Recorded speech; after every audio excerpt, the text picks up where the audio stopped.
di sebalik kesunyian malam di perkuburan lama Nusantara. Tersembunyi kepercayaan turun-temurun tentang satu entiti mistik yang dikenali sebagai pocong.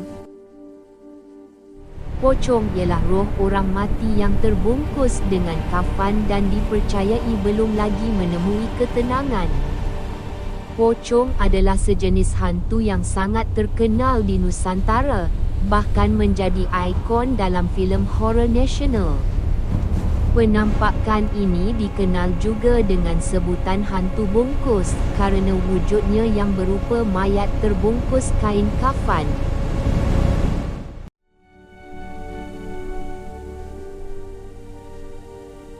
Nama pocong asal dari bahasa Jawa yang berarti terbungkus kain kafan. Kepercayaan tentang pocong erat kaitannya dengan tradisi pemakaman umat Islam di Nusantara, di mana jenazah dibungkus dengan kain kafan putih dan diikat di bahagian kepala, leher, dan kaki. Mitos yang berkembang menyatakan bahawa arwah orang yang meninggal akan berada di dunia selama 40 hari.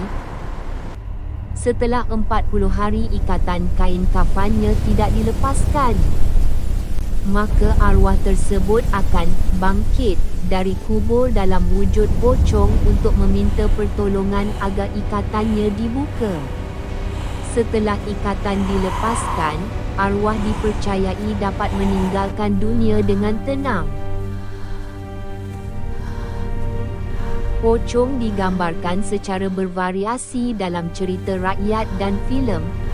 Wajahnya ada yang menggambarkan berwajah hitam.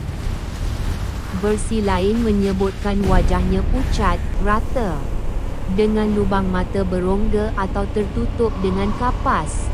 Seluruh tubuhnya terbungkus kain kafan putih, yang merupakan ciri khas utamanya.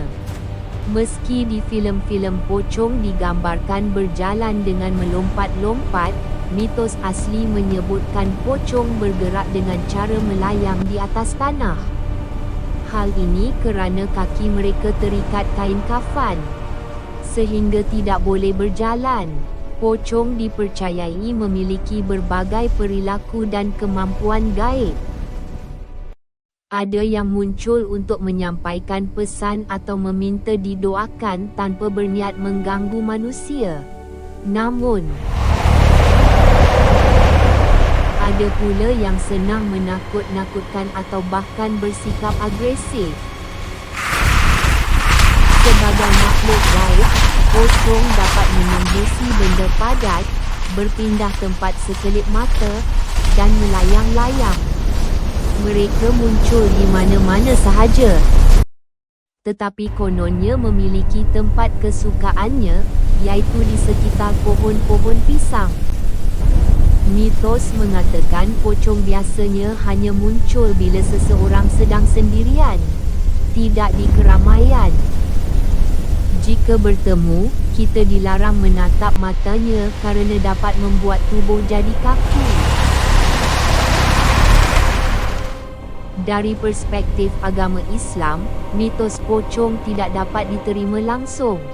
Menurut ajaran Islam, roh orang yang telah meninggal berada di alam-alam kubur dan tidak akan kembali ke dunia. Penampakan yang menyerupai pocong dianggap sebagai jelmaan jin yang bertujuan mengganggu manusia. Sama ada pocong dipercayai sebagai jelmaan jin pengganggu, atau sekadar watak seram di media sosial, pocong tetap menjadi cerminan rasa takut dan hormat manusia terhadap misteri kematian. Dari mitos kuburan hingga menjadi superstar filem horror, kisah pocong terus hidup, membungkus budaya Nusantara dalam selubung mistik yang tak lekang ditelan zaman.